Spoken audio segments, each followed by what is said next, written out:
let's dive right in. Today, we're looking at a pretty stark vision of the near future.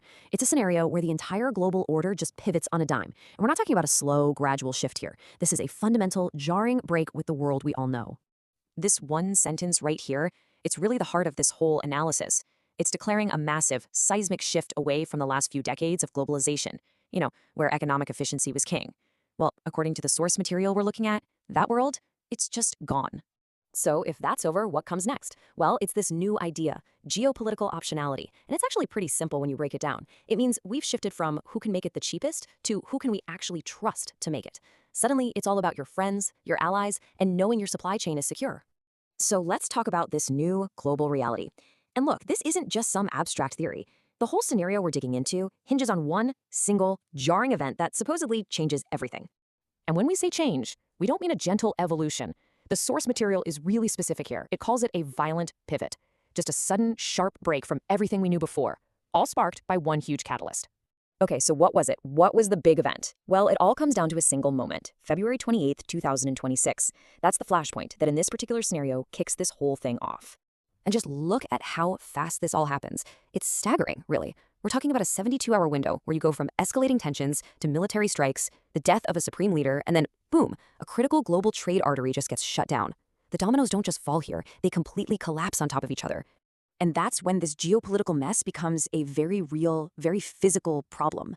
This is the moment where theory just smacks right into the pavement of reality, All those digital markets suddenly have to deal with the fact that actual physical ships can't move.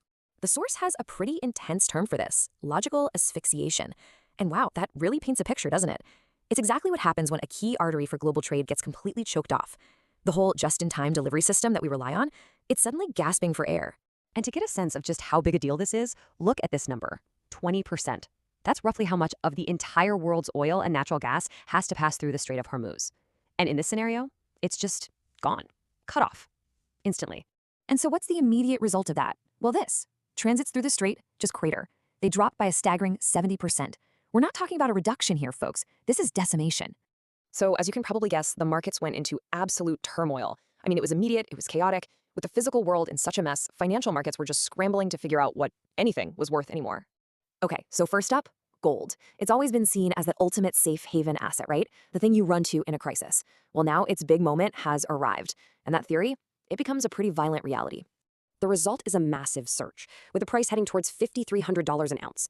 And the source is super clear on this. This isn't your garden variety inflation panic. No, this is the market pricing in pure, raw, geopolitical risk.